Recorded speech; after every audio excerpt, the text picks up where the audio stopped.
A while back, I was browsing YouTube, probably either putting off responsibilities or performing some other action viewers will find relatable, when I found a video called Can You Beat Pokemon Red and Blue with Only a Ditto by Pika Spray Yellow, in which he beats Pokemon Red and Blue with only a Okay, it's a pretty self-explanatory title, but when I watched this video, I was all like, God damn, homie, that is off the chain! And then I thought to myself, in all his battles, he had the same typing as his enemy. What if he had to use one type throughout the game, even in awful matchups? And that's when I decided to I was inspired to make this video where I beat all of Pokemon Platinum using only my starter Pokemon.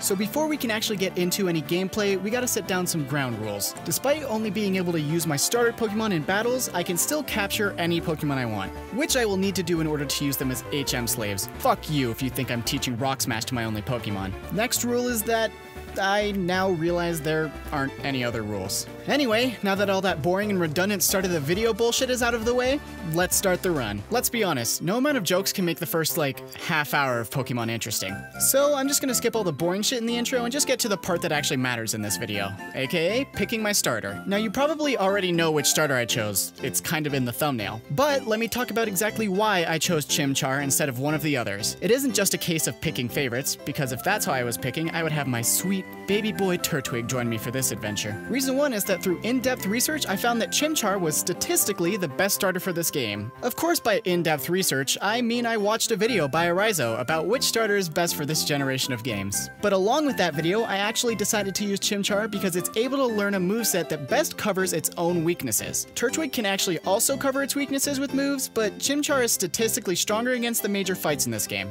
Choosing this specific starter was also kind of a redemption for me, because when I was a tiny little baby child, I accidentally traded my level 90 Infernape out of my game, and then proceeded to cry for at least 2 hours. I still feel the pain. Now that I had my starter, Professor Rowan ran away and I was left to have my very first fight of the game with my rival, Cuck. My Chimchar only had Scratch and Leer during this fight, cause duh, so it was basically just spamming Scratch until I won.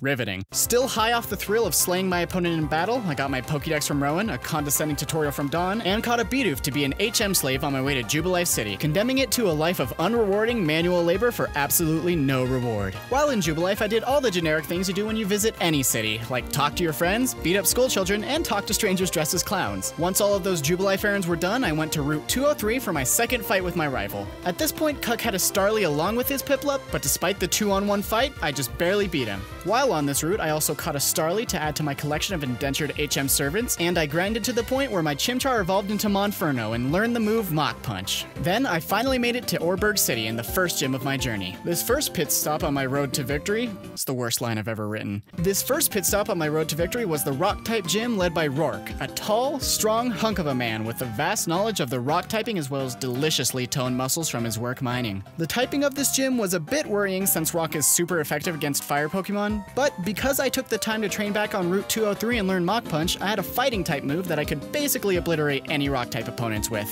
So I Mach Punched my way through the gym, getting my very first badge, the Coal Badge. With my first token of accomplishment in hand, I made my way back to Jubilife City to have my first encounter with Team Galactic. In what will be a theme for this run, I absolutely wiped the floor with those space nerds. Next up was to mosey my way to Floroma Town. While on Route 204, my Monferno learned Flame Wheel, and I learned that trainers that normally have a double battle won't battle you if you only have one Pokemon.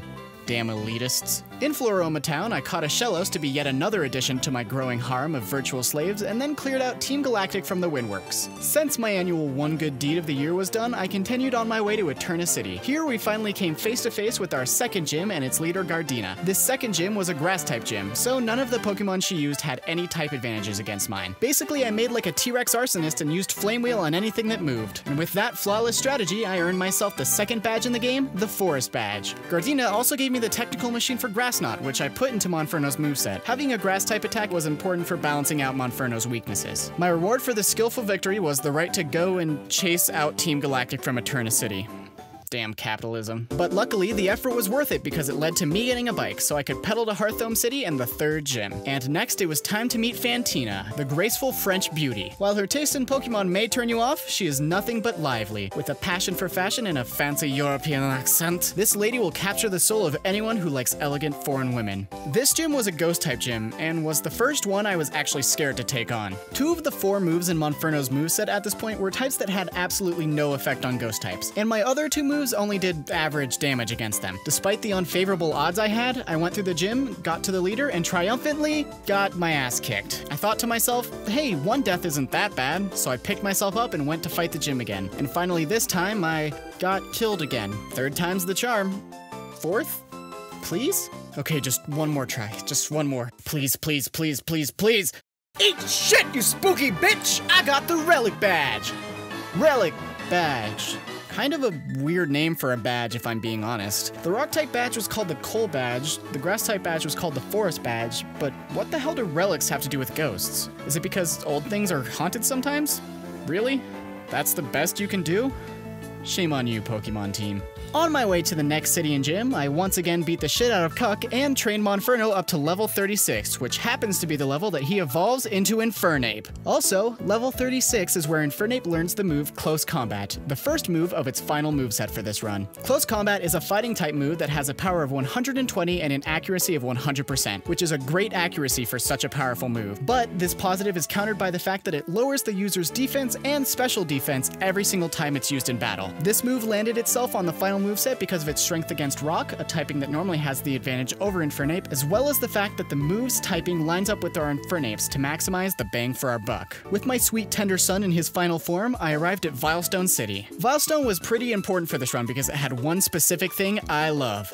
Capitalism. Get that weak-ass communism out of here, Karl Marx, you punk-ass bitch! At the Vilestone department store, you're able to buy a bunch of really good technical machines, and this is where I grabbed the next 2 moves for my Infernape's final moveset, Fire Blast and Solar Beam. Fire Blast is quite obviously a fire-type move. It has 120 power and an accuracy of 85%, which are normal stats for a move this powerful. It also has a 10% chance of burning the Pokemon it is used on. Fire Blast is in Infernape's final moveset because, well, Infernape is a fire Pokemon. It's kind of a given to have a fire-type move. Type strengths, homie. And next is Solar Beam. This is a grass-type move with 120 power and 100% accuracy. But just like Close Combat, this great accuracy comes with a downside.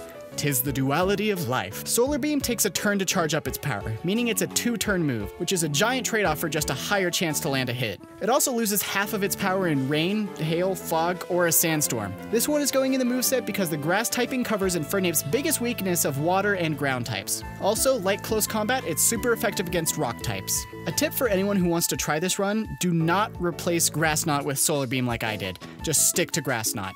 I made this mistake and it came back to bite me in the ass big time, something you'll see examples of throughout the rest of this run. And with these moves learned, I was off to the next gym and our 4th leader, Maylene. She's a tough girl and at 11 years old is one of the youngest gym leaders we are gonna face. Her age also means that I have absolutely no opinion when it comes to her appearance. This 4th gym was a fighting type gym, which is a type that Infernape has absolutely no strengths or weaknesses against. So my strategy for this gym was to brute force my way through and hope for the best. Luckily, my level gap was large enough to keep me from experiencing the awful purgatory that I dealt with in the Ghost Gym, and I used my new move Fire Blast to power my way all the way through this gym and get myself the Cobble Badge, the 4th badge of my journey. Look at that, already halfway through the game, and it was surprisingly easy so far. I hope it stays this easy the entire time.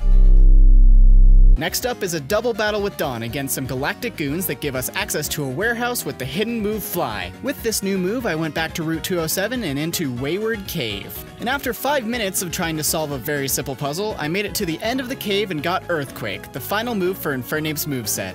With a power of 100, Earthquake is the weakest attack in the moveset, but this is made up for by the 100% accuracy and the 10 PP, which is 5 more than anything else in the moveset. It's also the only attack in our moveset that has advantages against fire types, electric types, and poison types. Now Infernape finally had the moveset that was going to get me through the rest of the game. Of course, these moves aren't perfect. They actually have a bunch of problems that you'll see especially in later parts of the game, but what's life without some flaws? With my Infernape fully set up, I went to Pastoria City. There, I met up with Cuck, kicked his ass, and then headed to the 5th gym to meet the 5th gym leader, Crasher Wake. This trainer hunk is a perfect match for anyone into older men. He's a textbook bear and the master of making people wet. His strength both mentally and physically makes him an attractive mate. But more importantly, he fights using water-type Pokemon. Words cannot describe the fear I had of Wake in his water-type gym. Of course, the gym is scary because every Pokemon is super effective against my Infernape, but even more terrifying is the fact that Crasher Wake's first Pokemon was a Gyarados, which is a water-flying Pokemon. This means that the flying typing cancels out my Solar Beam's effectiveness against water types. So, this is a Pokemon that's super effective against me that I have absolutely no advantages against. Despite all that, I decided to muster all the courage I had in my measly twink body and use my fighting spirit and the power of friendship to try and best Crasher Wake.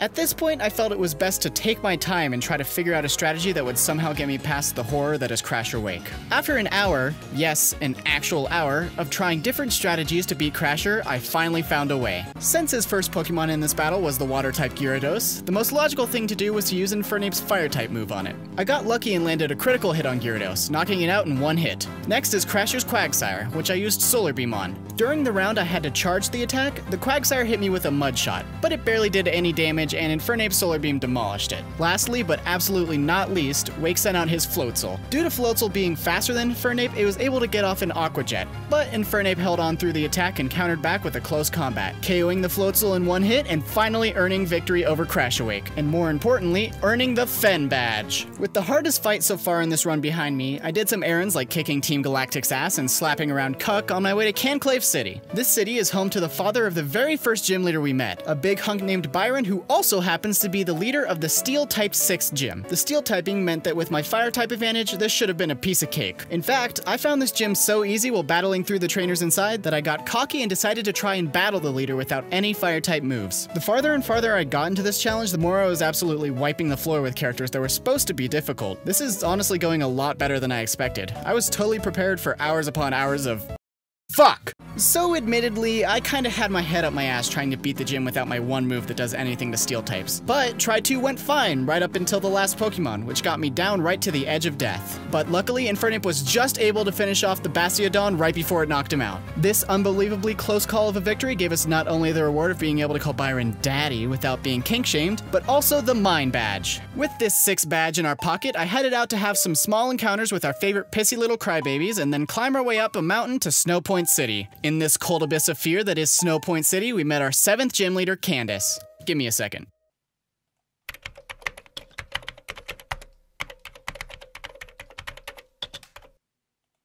No comment. This 7th gym is an Ice-type gym, meaning our Fire-type Infernape absolutely ripped through every trainer, including Candace, who went down without even attacking Infernape once. That's gotta feel bad for self-esteem. Oh shit, dog! You know what kicking a gym leader's ass means? It means your boy got the Icicle badge. As much as I wanted to head straight to the next and final gym, first I had to go and for a final time wipe the floor with the awful garbage space babies that are Team Galactic. All of Team Galactic space was a damn cakewalk, and of course Cyrus was gonna be easy as fuck. What happened? Who am I? Did I really lose to Team Galactic? I guess I'll give it another try? Oh, okay. After that, it was time to go to the Space Pillar and stop Team Galactic from putting their dick in the rift between time and space, or whatever it is they're trying to do. Here we got stopped by Jupiter and Mars, but before they can metaphorically spit roast me in a Pokemon battle like the twink I am, Cuck showed up to join us for a double battle. The fight went well enough for the first few Pokemon, but since there were 2 Pokemon on the enemy team at a time, Infernape couldn't one-shot the enemy, so he ended up taking a lot of hits until he got knocked out. But Cuck actually finished the battle with his team while all my HM slaves got killed, so like, that counts, right? Fuck it, it's my video, so I make the rules. Now, it was time for the fabled Pokemon from the realm between realms to be summoned before us. You know, for a game that released almost 10 years ago, this cutscene is still damn cool. The way Giratina bends all the pillars as it rips into our existence from its own, not gonna lie, this game makes me a little soggy in my nether regions. Anyway, I guess it was time to traverse into the Upside Down. I know what that is! After getting stuck on a puzzle for about 10 minutes, I finally made it to the end of this Netherrealm and to the final Team Galactic battle of the game against the big baddie Cyrus himself. Meaning, this fight cemented Team Galactic's legacy in this run forever, so hopefully Cyrus gives me a good battle. Yeah, okay, Team Galactic really sucks ass. Finally, it was time for one of the most pivotal moments in this game, my battle against the mighty Giratina, which of course I ended in an instant with my Master Ball. Hey, why waste time when you can just do it the easy way? Anyway, with that out of the way, it is time to return to reality and finally head to Sunyshore City, home of the final gym and its leader Volkner. This powerhouse of a trainer has an electric personality. He's stubborn and always wants a challenge, so he might be hard to please, if you know what I mean. Personally, I think Volkner is a bit of a dick. Sorry, just not a fan of selfish boys, no matter how much they look like hunky boy band members. Since it was an electric type gym, Infernape's Earthquake was our go-to spam for the whole time. None of the trainers here gave me any trouble, but I actually kinda got stuck on one of the gym's puzzles because my absolute idiot self didn't realize that I could walk through this little electric thing. I thought it was a wall, okay? After finally making it past the puzzle, I reached my battle with Volkner and basically did the closest thing you can do in a Pokemon game to curb stomping someone. Volkner then thanked me for kicking his ass and handed over the 8th and final badge, the Beacon badge? At least the Relics badge name, while being pretty crap, still kinda made sense, but Beacon? The original invention of beacons was powered by fire, not electricity. Did the Pokemon team even research lighthouses before writing this game? Damn amateurs. With that final badge, we could walk up to the top of Sunyshore City and get Waterfall from some random little girl. Great plot device, by the way. This move meant we were finally able to get to the Pokemon League and the Elite Four. I just had to teach it to my swim bitch and then we could... God damn it. It turned out my Water HM slave couldn't learn Waterfall, which is just great, so I had to go and capture myself a Tentacruel to replace Shellos. Welcome to a life of slavery, Tentacruel. I hope you enjoy your stay. Finally, I was able to make my way through Victory Road, growing a few levels on the way, and arrived at our final destination, the Pokemon League. Before we could go ahead and challenge the Elite Four, our good friend and rival Cuck bursted through the door and challenged us to the last rival battle of the game. And to my surprise, he actually got better since the last time I battled him. Cuck was actually able to land a hit on my Infernape before I finished crushing his hopes and dreams. Now, with everything else out of the way, it was time to give the Elite Four a try. And yeah, I got my ass handed to me on the second member. At this point, I decided to train up a bunch while figuring out a strategy for this last stretch of the game. And finally, 18 levels later, I was ready to take on the Elite Four. Let me preface the rest of the video with this. I'm gonna go deep into the strategy from now until I beat the game. So if that idea doesn't sound lit as fuck to your peanut-sized brain, then I suggest you make like the main character of Jordan Peele's popular 2017 film Get Out and you get the point. So first, we have to talk about Infernape's moveset for a bit and show why this Elite Four battle was so hard. The first problem we have in this moveset was my awful choice of having Solar Beam as Infernape's grass move. As I said before, Solar Beam takes 2 turns to do damage. This means that for at least one move, Infernape is completely open to attack. While Infernape can usually tank a hit or two in battle, this means that we really couldn't use Solar Beam more than twice in any battle. Because of this, its type advantage against the ground type leader was pretty much useless. The next problem with this moveset was that each move had a maximum of only 10 uses, usually much lower. This normally isn't that big of a hindrance, but since we only have one Pokemon, it means these moves run out really fast in a marathon battle like the Elite Four. I did have one item to restore the uses of one move, but that still limited our moveset a lot. These Elite Four battles were basically a challenge of resource management more than anything else. Going into this fight, I actually had every single move planned out, meaning that I can't miss a single attack or the fight is over. With that out of the way, let's finally get started on the Elite Four. First up, we have Aaron and his Bug-type Pokemon. This typing of Bug meant that the fight should be an easy time, just spam a fire move until I win, but sadly this fight wasn't that simple. Since Fire Blast was a really strong move with Infernape's typing, it would have been a waste to use it all in this battle, and I knew I was going to need it for some of the other Elite Four. Aaron started off with a Yanmega, a Bug flying type. Its flying typing meant that it was completely invulnerable to Earthquake, and I wanted to save my close combat uses, so I took this Pokemon out with a toasty ol' Fire Blast. Next up, Drapion. This cute little Scorpion is a Poison Dark type, so it's actually super weak to ground types. Predictably, this Pokemon got hit with an Earthquake. Aaron's Pokemon after the Drapion was Heracross. With a Bug fighting typing, Heracross has a great defense against grass, ground, and fighting moves, basically forcing my hand and using another Fire Blast. Following up that Ghost Beetle was Vespiquen, another Bug with a flying typing, meaning that it was immune to Earthquake just like Yanmega. This would have been just a straightforward Fire Blast, but weirdly enough, whenever I used Fire Blast on this Vespiquen, it costed 2 PP from the move instead of 1. I honestly don't know if this was a glitch or just part of the game, but it complicated things quite a bit. Aaron's final Pokemon was the Bug Steel type Scizor. The mix of types actually makes this Pokemon unbelievably weak to Fire type moves, but because I needed to save the fire moves Infernape had left, I instead hit the scissor with an Earthquake. This marked the end of our battle with the first Elite Four member. Aaron congratulated me, gave me a playful slap on the butt, and sent me on my way to our next Elite Four opponent, the ground user Bertha. This fight was a giant worry for a couple of reasons. Firstly, Infernape only had one move that was effective against ground types, that being Solar Beam. This wouldn't have been as big of a problem if not for the fact that ground types are super effective against fire types. So, if I were to use Solar Beam, that would give the enemy team a free super effective hit against my one Pokemon. Basically, I had some pretty shit odds. Also, here's how many uses of each move I had left, so you can keep in mind the PP management. Anyway, now that we all know that I'm probably gonna get my ass kicked, let's get into the fight. Bertha leads off with a Whiscash. Its ground and water type gives it an extreme weakness to grass type moves, but it also gives it a 2-type advantage against Infernape. Because of its grass weakness, I took a gamble and sacrificed a round to use Solar Beam. During this round that I had to waste charging Solar Beam, Whiscash had a chance of using moves like Aqua Tail and Earth Power, which would have been pretty damn strong. But luckily instead it used Sandstorm, and Infernape knocked it out with its Solar Beam the next round. Next baby boy up to get his face kicked in was Gliscor, a ground flying type. This typing meant that the ground type's weakness to grass is cancelled out by the flying type's strength against it, leaving Infernape with no effective moves against Gliscor. But that's probably for the best, because despite the giant level difference, Gliscor could easily kill Infernape in one hit while Infernape charged Solar Beam. To avoid that humiliating death, I used one of my few remaining Fire Blast on the Gliscor, killing it instantly. Next fictional animal that was going to be forced to fight my fictional animal was the ground type Hippowdon. This Pokemon's typing meant that grass would be effective against it, but since the Hippowdon could actually kill me in one hit just like Gliscor, I decided not to risk sacrificing a turn to land a Solar Beam, and instead used my last Flame Blast, knocking out the Sandy Boy. Bertha's next Pokemon was a Golem. This is a rock ground type Pokemon. The rock typing means that it's weak to ground moves. You know what that means. Following Golem was yet another ground rock type, Rhyperior. Even though ground would be effective against this Pokemon too, an Earthquake wouldn't actually kill this Rhyperior. So instead I blasted this dude with another move that's effective against it, Close Combat, knocking it out and beating the second Elite Four member, Bertha. Already halfway through the Elite Four, there were only 2 members between me and the champion. The first of which was Flint and his Fire type Pokemon. While Fire types have pretty good defenses, Infernape actually had a move that was super effective against all of Flint's Fire type Pokemon. 'Cause I'm having a good time, having a good time. I'm a shooting star leaping through the sky like a tiger, defying the laws of gravity. I'm a racing car passing by like Lady Godiva. I'm gonna go, there's no stopping me. Flint wasn't very much of a challenge. Even he seems to be at a loss for words. Sorry for demolishing your team, buddy. It'll be okay. I hoped I would get a bit more of a challenge from the next and final Elite Four member, Lucian. Lucian? Lupin? Leukemia? Screw it, Lucian.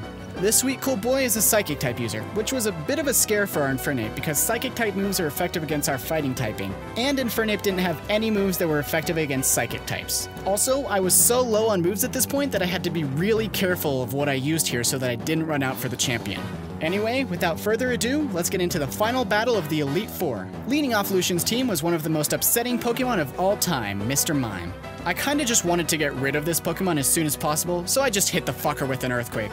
Rest in hell, you scum. After that, he sent out an Espeon, but really anything is better than Mr. Mime. To preserve more moves for the upcoming champion battle, I sacrificed a turn to use Solar Beam, taking a considerate amount of damage in the process. While it KO'd the Espeon, it also meant that I couldn't use Solar Beam again in this battle without risking Infernape dying. Lucian followed up the Espeon with an Alakazam. I didn't have any moves that were effective against this homie, so I just hit it with a Close Combat. The next Pokemon that was up for slaughter is Gallade. This was the first Pokemon in Lucian's team that wasn't solely Psychic type, sporting a Psychic Fighting type combination. But this made no difference and I took it down right away with an Earthquake. And finally, it was the Psychic Steel type Pokemon, Bronzong. Its Steel typing made it weak to both Fire and Fighting type moves. And even though I was out of moves for Fire Blast, we still had a few close combats left, and I used one to knock out the Bronzong, defeating Lucian's final Pokemon and beating the final member of the Elite Four. Before we can go straight to the champion, we gotta talk about the moves real quick. So my Infernape was completely out of Fire Blast and Earthquake at this point. It had 2 uses of close combat, and Solar Beam will be basically unusable in the next battle. Basically, I would be screwed, but as I said earlier, I had an item to fill the uses of one move, which I used to restore the uses of Fire Blast. This left us with 6 uses of Fire Blast,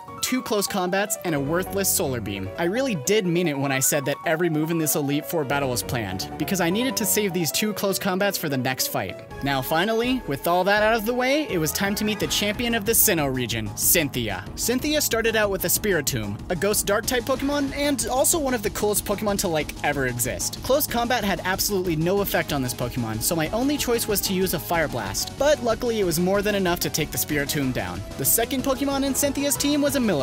This Pokemon's water typing complicated things a bit. Since a Fire Blast wouldn't knock it out in one hit, and a Solar Beam sacrifices a round, both of those were too risky to use against a Pokemon that could potentially kill Infernape in one hit. This meant that I had to use a close combat, which isn't that big of a problem, except for the fact that every use of this move brings down the special defense and attack of Infernape, heightening the risk of not being able to KO a Pokemon in one move and potentially lose the battle. That said, there was no other choice, so close combat it was. With Milotic out of the way, it was time to fight Togekiss. It's a normal flying type, so it's extremely weak to fighting types, but I actually needed to save Infernape's one remaining use of close combat for a different Pokemon, so a Fire Blast was good enough to take this Togekiss down. Cynthia's next Pokemon was her strongest and coolest one, Garchomp. This Dragon Ground type Pokemon is known for killing many attempts to finish the Gen 4 games. Its ground typing gives it a type advantage in both offense and defense against fire types, meaning this Garchomp is what I saved my last use of close combat for. Without it, I'd have absolutely no chance of getting past Cynthia. Luckily, the close combat took Garchomp down in one hit, and even though using this move again lowered Infernape's attack and defense, it wasn't a problem because the next Pokemon was the Grass Poison type Roserade. Obviously, with its grass typing, Fire Blast would be super effective against this little Pokemon, so bye-bye. And finally, Cynthia sent out her final Pokemon, Lucario. To be honest, it feels pretty fitting that in beating my first and favorite Pokemon game, the last Pokemon in my way is what used to be my absolute favorite Pokemon back when I first played this game. Lucario is a fighting steel Pokemon, giving my fire type move an advantage against it. With this type advantage, I hit Lucario with one final Fire Blast and watched as its health bar sank down until it faded away and the Lucario dropped unconscious, thus marking the final hurdle in our journey over and meaning that I had officially beaten Pokemon Platinum using only my starter Pokemon.